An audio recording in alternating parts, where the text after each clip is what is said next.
Hello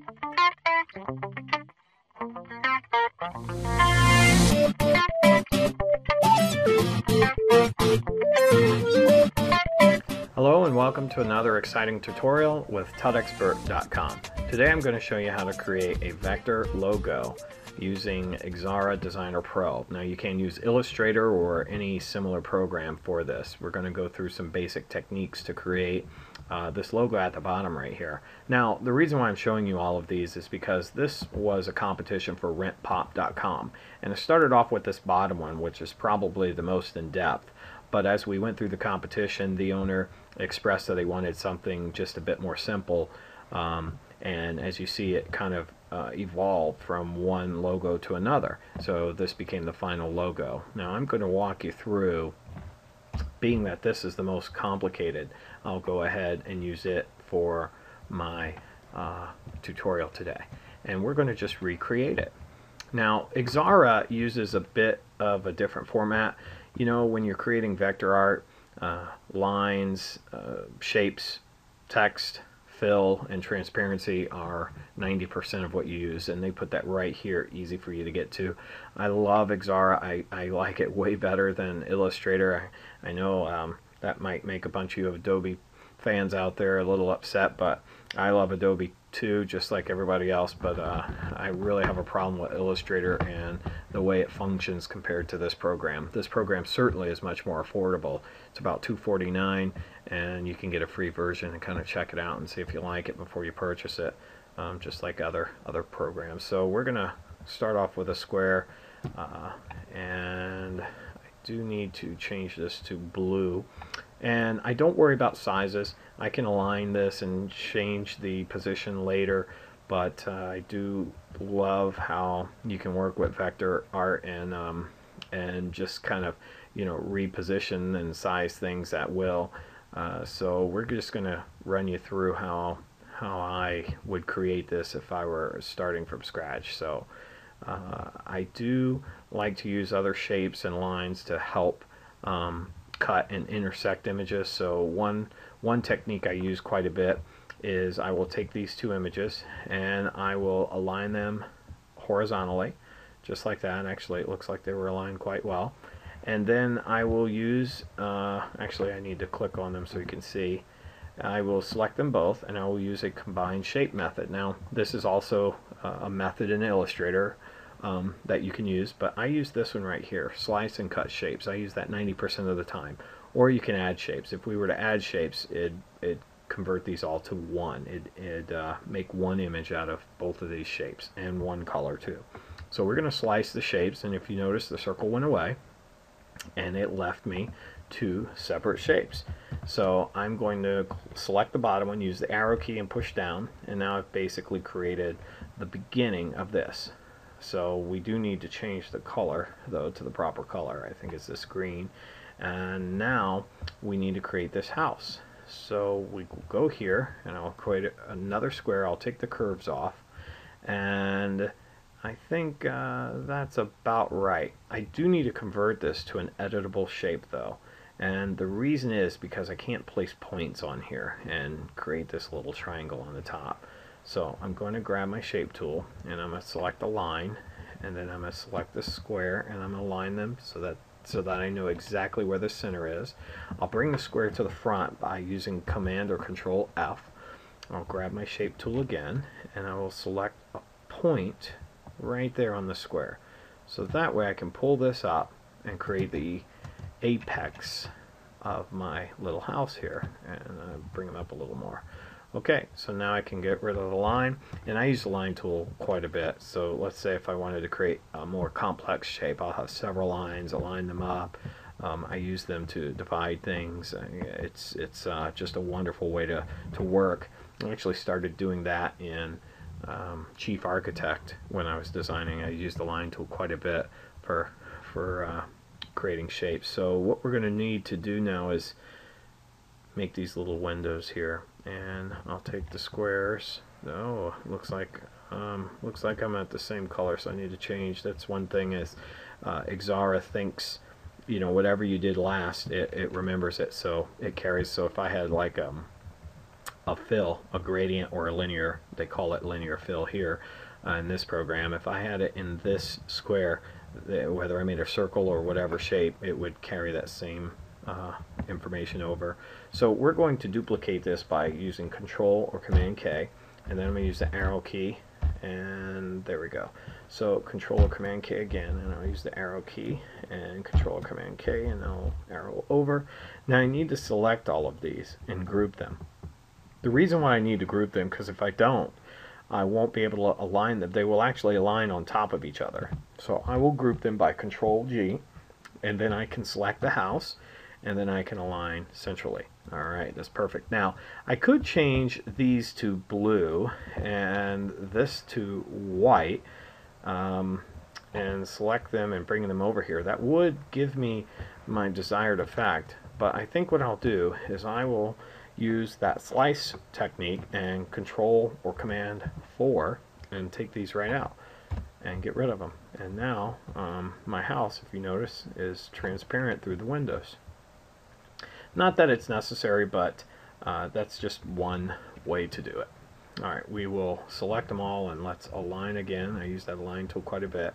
This house probably needs to come down just a bit, and as you see, it needs to go down a bit. So if I just use the arrow key, it's a little too much, so I'll press Alt or Option, and you will push just a pixel at a time when you're using your arrow keys. There we go. So that looks pretty good. Okay, it looks to me that this little circle is just a bit too high for this. I mean, I could adjust that by doing something like this, if I wanted to, and go in here. I could change this if I wanted to, maybe even delete that. Whoa, let's see what happened there. Yeah, so I could do that. I had another point, so I deleted it, and I guess I will. I said I could do that, and I just did. So that's something that you've got to watch, because now, even though it looks like it's off a bit, so I'm going to actually Control or Command Z. I'm going to back up a bit, and we're just going to leave it like this for now. So that's one thing I should have watched when I created that circle. I'm just a bit high on this, but that's okay. We're going to show you. You just keep on going. Alright, so one thing I like about this, I need to create this little road. I can put a point here and a point here and grab this line and just adjust it this fast. Now that is something that you cannot do in Illustrator. And if I hold Control, I get a perfect horizontal line, and that's important because I want to align this at the bottom of the green on the logo. So I will click and create a point here, and watch this. I'll pull there and grab this Bezier curve and pull there, and then close it up. And that's just something that, like I said, you cannot do in Illustrator. It just takes so much more. And I will grab both of these, and we will align bottom and center. And there we go. So I've got them aligned bottom, and I will pull that up a bit. And I think I'm going to have to skew it just a little to the right. That's another thing I like. Look at that. It's very easy to do this kind of stuff in Xara. I think it needs to actually go over just a bit more. There we go. Now, we have this highlight effect, this kind of gloss effect on top. And I think, if I remember right, I just created a square that was somewhat similar to the square I had there. I selected and did a alignment, something like this. And then as I pulled in, I used the shift key to constrain proportions. It doesn't have to be perfect, because this bottom we won't even see anyway, so that doesn't have to be right. Just the top has to be, aligned. And it's literally this fast. I just do it just like that, and maybe before I go too low, I'll just stop so that you don't quite get into this curve here, and that's it. That's the effect. It's not too bad. It looks pretty good, and like I said, this was a little high, but you could adjust that if you wanted, or redo it. and you can see how fast that went. Now I'm going to show you how to create this I keep wanting to call it an hourglass, but it's a magnifying glass. So we're going to make it blue, and it looks like it's white on the bottom, so I'm going to use the linear fill, which is a gradient from, well, it's from white to blue, but we really want it from blue to white. So we'll click on this point, we'll make that blue, we'll click the bottom point and make it white. Or I could have spun it around, I could have just taken this and spun it. But I'm going to go a little past, and that way it kind of fades nice and evenly. And I tell you what, we're going to have to create this outside rim, so I'm going to use gray to do that, and I need to duplicate it. So Control or Command K, and it's duplicated, although you can't tell because it's right on top. We'll just change the color, and then I'll hold Shift as I'm bringing it in, so I constrain proportions. I will select both, and then I will Control or Command 4, and that will slice it. So I take that image out. Now I'll click on this one, and we need to align them both horizontally and vertically exactly at their center points. And the reason is because as I hold Shift, I need this to be right on top of that, so that it looks just like the hourglass, or I'm sorry, magnifying glass. Okay, this should probably be a little bit lighter, but we're going to use a neat trick. We're going to go from one side to the other, and I only have the outside circle selected. We're going to click that top point and make it gray, and the bottom point is gray, but we're going to double click in the center and we're going to make it white, and that gives this nice glint effect. But I'm going to pull it in a bit, and then I'm going to pull this in a bit just to constrain that white, you know, a little bit more, make it a little bit more narrow, a little bit more intense, and I'm going to angle it just a bit. So that's maybe not quite enough. We'll pull them in just right there, because I think I'm going to put my my handle right there. So now we need to create the handle. Actually, no, we're not quite done. I don't think it looks quite realistic. It doesn't have that shadow, so I'll drop a shadow, and I grab the shadow tool, and I'm going to click on the gray area. So now I can pull the shadow wherever I want. So I'm going to pull it just right under there. I do need to drop the transparency down, make it a little darker. So as you see, it's quite dark, and I want it to show up quite a bit there, so it looks like this is kind of coming off the page a bit. And oh yeah, that's perfect. That's really nice. Okay, I like that, and I think we can take it a step further. We can grab this gray and do a nice little bevel.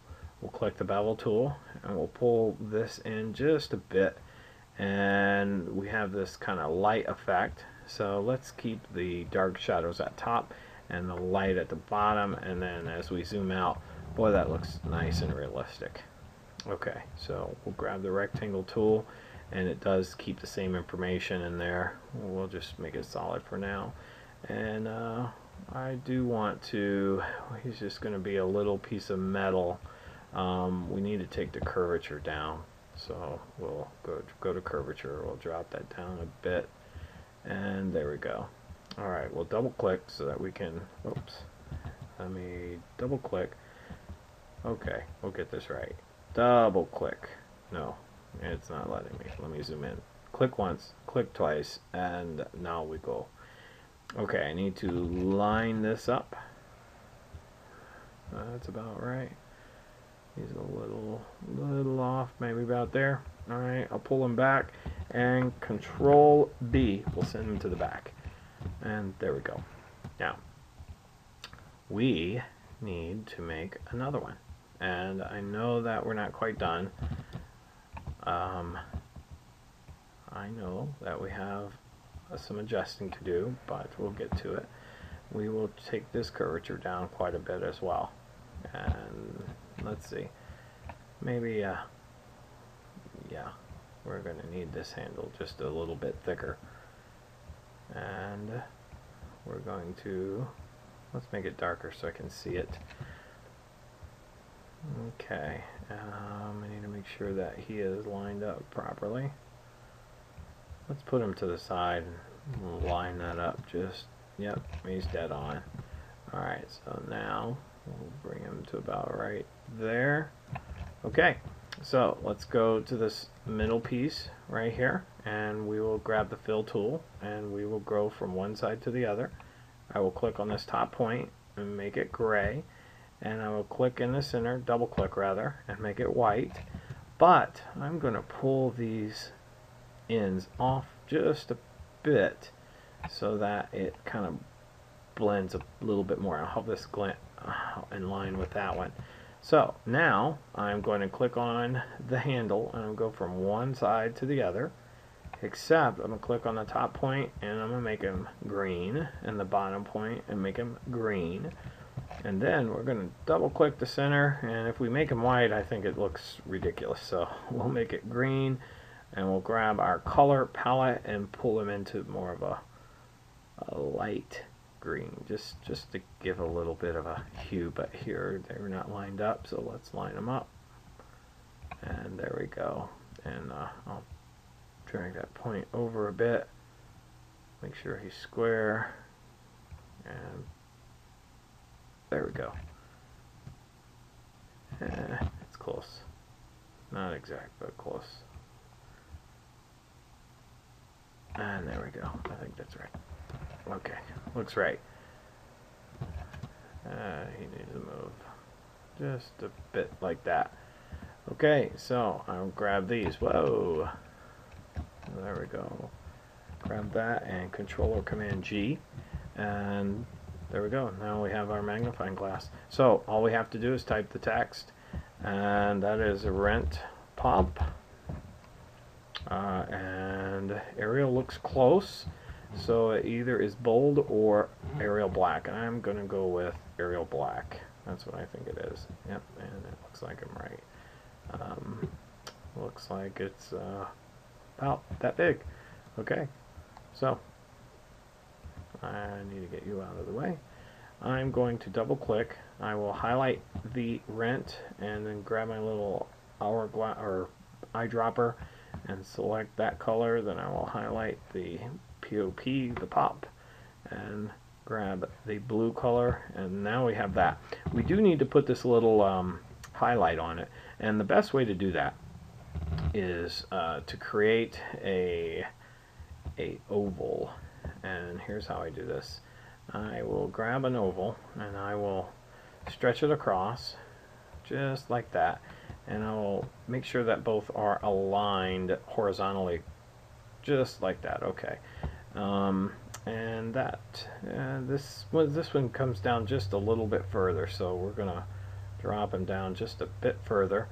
Okay, and this bottom layer of text, we will duplicate it, Control or Command K, and we will change it to white. Okay, and we will bring this oval to the top. Alright, so he is selected. By bringing him to the top was Control F, and then I will hold Shift and select the white text, and I will press Command or Control F, and now I've sliced them. So I have this bottom section, which I will delete, and obviously this doesn't look very good, but I bet if we changed it to about 70, which is about right here, it'd look wonderful and looks pretty good. Alright, so now I'll take my hourglass. Oh, it looks like it's behind, so we will Control F or Command F. I will hold Shift to constrain and bring him close to where he needs to be. Oh, we don't have our little glint. So let's zoom in. This is going to be quick and easy. We'll put a point here, and I will curve that point. Now, one thing is I can't go from here to there and close it. I do have to have a third point to make a solid object. Now, the way I do this is I will curve this line and curve this line, but this point is right now with a cusp joint, and I want this smooth joint. So I will select that point and click Smooth Joint, and that will smooth that out. And I'll make it white.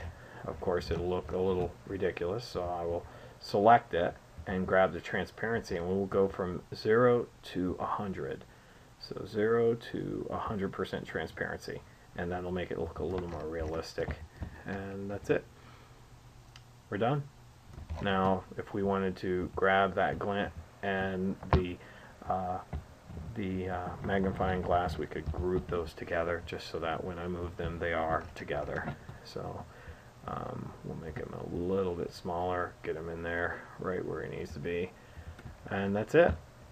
Looks pretty similar, and that has been a video tutorial from tutexpert.com.